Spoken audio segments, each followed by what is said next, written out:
Greetings enthusiastic viewers and welcome to Golden Age Technology on Supreme Master Television. This week we visit one of the world's leading eco-friendly schools located on the beautiful island of Bali, Indonesia. Called Green School, this exemplary international institution with an 8-hectare campus provides nearly 200 students with nursery, primary and secondary education in a holistic eco-conscious environment. We have children here from about 40 countries around the world, ranging from 3 years old to 16, 17 years old. And our students here are studying things like reading and writing and math and science, and they're playing sports on a beautiful sports field. They're doing studio art. They're doing performing arts. So all the things that you would want to see at a good school around the world, you'll find it here. Green School was founded in 2008 by Canadian emigrant John Hardy and his wife, Cynthia, a US immigrant. Mr. Hardy, a former jewelry designer, felt compelled to take action on behalf of our planet after viewing an inconvenient truth. The eye-opening climate change documentary by Albert Gore, a renowned environmental advocate and former US Vice President. He and Cynthia decided to build a model sustainable school. The couple knew they wanted the institution to be located in a natural setting and constructed of locally sourced materials, so it is in harmony with the surrounding environment.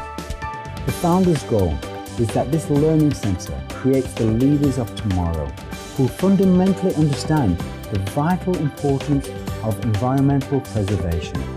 With the help of a respected team of educators, innovators, designers and architects, the Hardys have established a wonderful school that teaches students to live in peace with our Earth, while also cultivating their fertile minds for continuing education at the world's finest universities.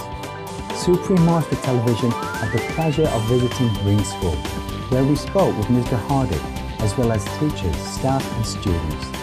The school community has helped make Green School an international success story and one of the leaders in eco-conscious education.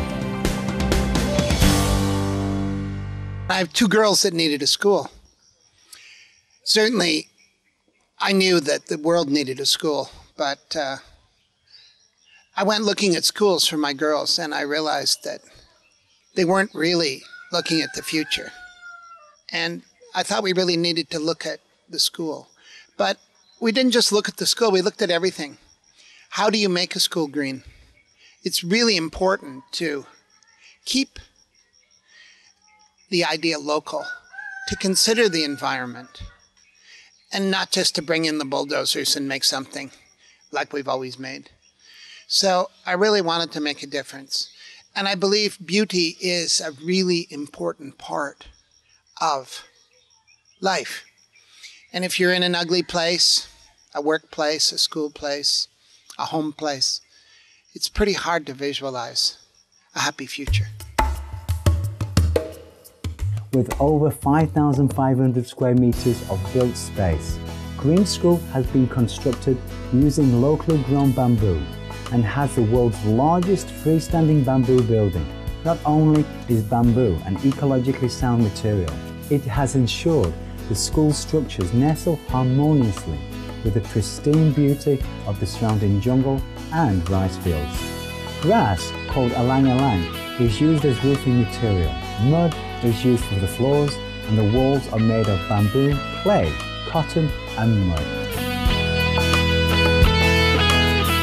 Green School is right now the only school in the world with this kind of green physicality, the physical part of Green School. It's built with the idea that it will have a light footprint on the future. And it's built from materials that are really important. The roads are made from volcanic stone. The paths are made from gravel.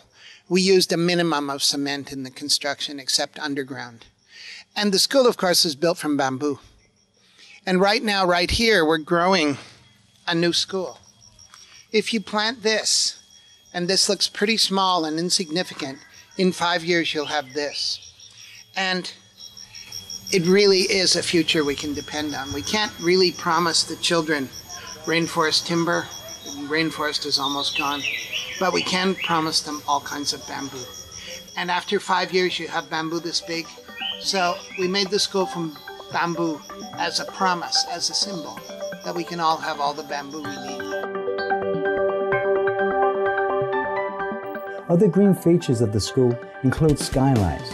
With skylights, the need for artificial lighting inside the structure is minimal during daylight hours.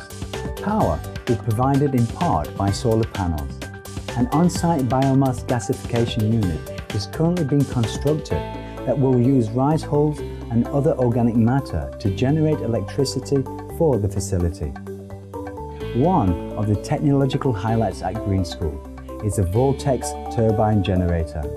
The Vortex is a unique patented water generator that diverts a portion of the local Aryung River that flows through the school. It will provide Green School with 50,000 kilowatts of electricity when it comes online. The power produced will be enough for the school to be completely independent of the local electrical grid. Climate change is in the news. It's a little bit scary. The other day there was a big storm, lots of thunder.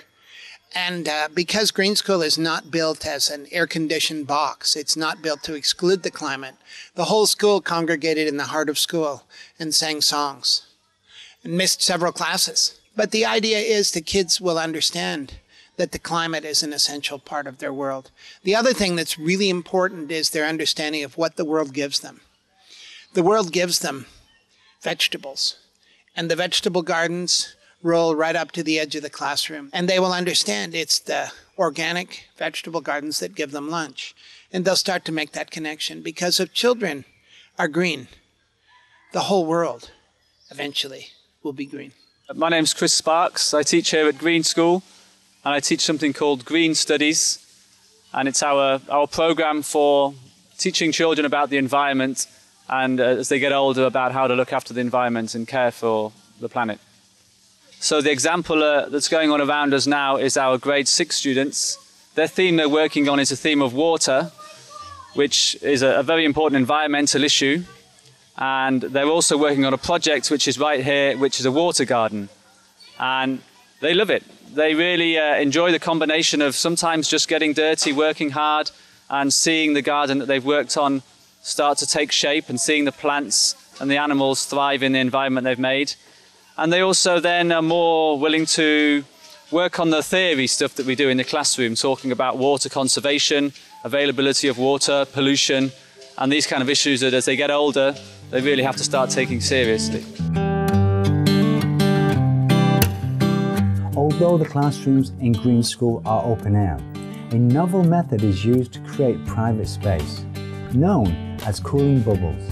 These are inflatable, air-conditioned bubbles designed by Mr. Hardy. They can be blown up for small gatherings or whenever the students need a quiet, enclosed space for concentrated study, and can be taken down when open space is desired again. Green School also has a cooling cave, a permanent cave structure that provides a naturally cool, pleasant space for students to work in, quietly and comfortably.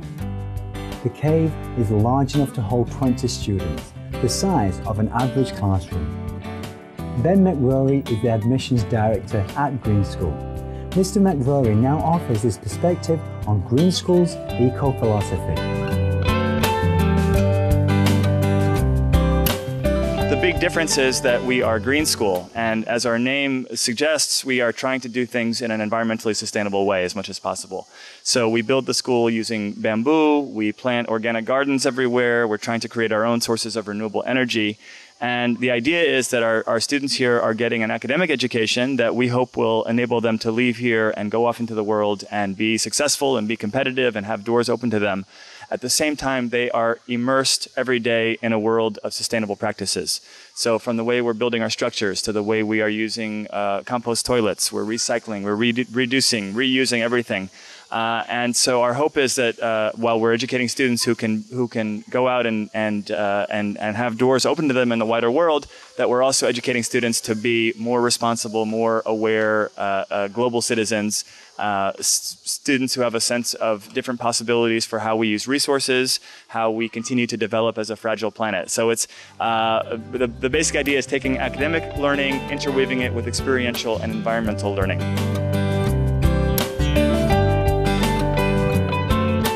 The school's composting toilets require no water and change waste into fertilizer using sawdust. The toilets themselves are made from the extra bamboo that remained after the construction of the school buildings. Another example of how waste avoidance is valued at Green School. Indeed, Green School, with such innovative technology, environmentally sensitive buildings and forward-thinking touches, such as open-air classrooms and organic vegetable garden, is one of the pioneers in the field of sustainable education. John and Cynthia Hardy desire that others utilize their ideas and experiences to develop more green schools around the world, so that students everywhere can expand their horizons and develop their own wisdom in a constructive environment. Green School's a really different school to go to. It's very much a community school, and we get to learn a lot also about the world, which you wouldn't get in many other schools. So we get the whole educational side, but we also get a lot of the environment and just in general being more conscious about what's around you and who's around you. We are inspired by the integrity and vision of Green School founders John and Cynthia Hardy, and all the team behind the development and ongoing operation of this unique institution.